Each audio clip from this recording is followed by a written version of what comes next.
Hello and welcome to my little bookish corner of the internet. My name's Harriet. Today I'm going to be talking through my reading stats for 2021 as well as my reading goals for 2022.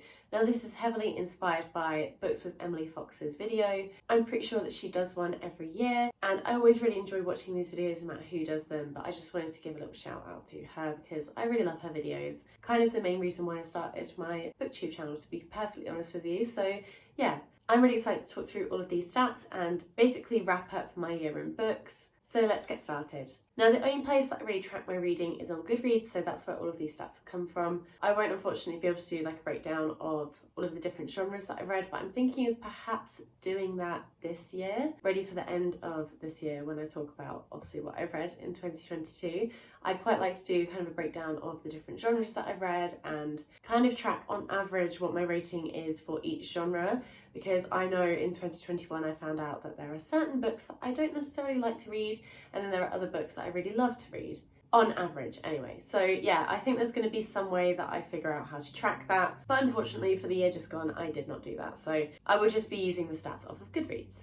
In terms of how many pages I read last year, I read 29,744 pages, which is crazy to think about. I think that was bumped up quite a bit by the A Song of Ice and Fire series because all of those books are super chunky and very long. Now, when I started my channel last year, it's kind of when I started my Goodreads as well, so I was just kind of getting used to it. I didn't realise that you can actually alter which edition you read of a book, so these won't be completely accurate, but starting this year, that will completely change.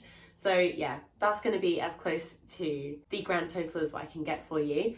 But that comes from reading 92 books. So I think in the last video when I mentioned how much I'd read, I hadn't actually read 92, I was still on 87. I have officially read 92 in 2021, which is amazing. That's so many books, which when I talk about my reading plans for 2022, you will realise why I have kind of set myself the goal that I have. But yeah, 92 is a lot of books to read in the year. Obviously there was lockdown and I had to quarantine because I caught COVID. So there were different factors that went into that, but I'm so happy with that. That is just incredible. I've mentioned on my channel before that before starting BookTube and Bookstagram and all that, I was only reading like 6 books a year because I just didn't have the time for it. And now every free second that I have, I want to read, and it doesn't feel like it's being forced or like I have to do anything. I just love reading so much and it really is like a passion for me. So yeah, 92 books is awesome. The shortest book that I've read, now I don't tend to read a lot of short stories. This just comes because this book was part of the Earthsea cycle. It was like one of the little mini stories. So it was only 24 pages and that was The Word of Unbinding by Ursula Gwynn. That was a really good little short story. Can you even call it a short story? 24 pages is quite small. But yeah, it was very short. But I do still count that as something because I really got something from it, and it wasn't an essay because it was in the universe itself that Earthsea is set in. So yeah, that is definitely the shortest thing that I've read all year, and I know that it is because the edition that I have, so essentially the Earthsea cycle is made up of 6 books and then you have like 4 short stories, and the edition that I have has it all in there. But if I didn't have that edition I wouldn't have read them, kind of thing. So that's really the only time I would ever read something so tiny. I don't feel personally like I have to justify that, but there you go. And then the longest book that I read was A Feast for Crows by George R. R. Martin, and that ended up being 1,061 pages, which is a big book, a big old book. And I remember that taking me a very long time to read. But I did really enjoy it. I loved that whole series. I thought it was incredible. So yeah, that's very interesting. There's a big difference between 24 pages and 1,000 pages. And then the average book length for me ended up being 323 pages, which I think is pretty good. And that to me is almost like an average book size, usually between like 200 and 300 pages. So I'm very happy with that. And I'm hoping to keep it at that for 2022. I'm not too fussed about how many pages I read, to be honest with you. It's more about the kind of books that I'm going to read this year. That's kind of more my thing. At the moment, I'm not really bothered about how many I read. But at the same time, I would like to read quite a few, but I want the books to be specific books. So yeah, that's super interesting. Now, the most popular book that I read ended up being The Hobbit by J.R.R. Tolkien. And this book, 4,470,664 people shelved it. That's madness. but it makes sense. I did really enjoy that book. I really enjoyed the Lord of the Rings trilogy as well. So I'm not surprised that it's so popular, and it's quite an easy book to read, to be honest. It's not as scary as the Lord of the Rings. So yeah, I totally get why so many people are interested in that. And then the least popular book, I am not going to mention it. Only one other person shelved it, and that's because it got removed from publication. So we'll just leave that there. My average rating was 4.3 stars, which is awesome. I had a really lovely reading year.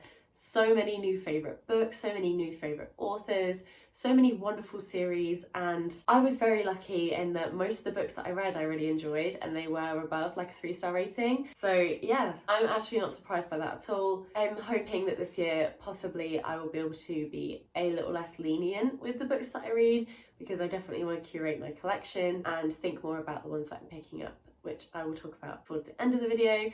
But yeah, it's quite high, but I had a wonderful reading year, so it definitely makes sense. And my first review of the year was for Te Hanu by Ursula Le Guin. A 5-star read. This is one of the books in the Earthsea cycle, so clearly I enjoyed it very much.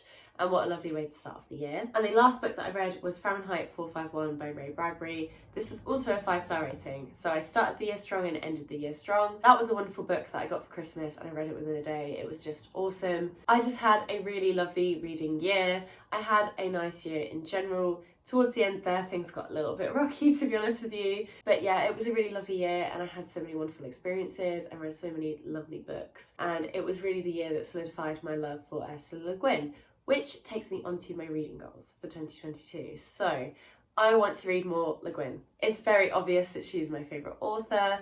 I have read a lot of her books now, but I definitely want to get through pretty much the whole of her catalogue of books if I can.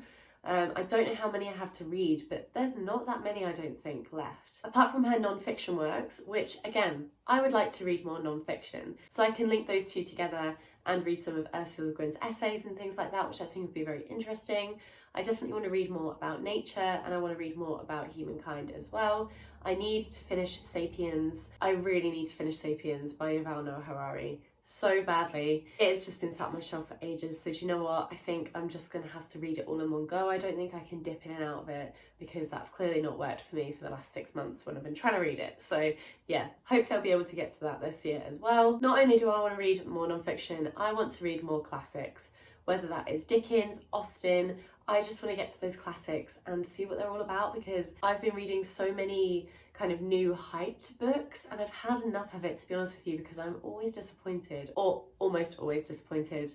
But yeah, I just want those classics, and they always give me such crazy vibes, so that's something I'm definitely going to focus on this year. And then in terms of how many books I'd like to read this year, so I know ironically I was like, I don't care how many books I read, but I suppose I do in a way, because I would like to read 100 books this year. I almost did it last year. I was so close. If I didn't have kind of that period of time towards the end of the year where things got rough, I think I would have been able to do it. And obviously I read some really, really big books last year as well, which I'm probably not going to be doing this year. So I reckon I can do it. I reckon I can hit 100. But yeah, those are all of my reading goals for 2022. Let me know down below how you got on in 2021, and let me know some of your goals for this upcoming year. But that is it from me today. Thank you so much for watching, and I'll see you in my next video. Bye!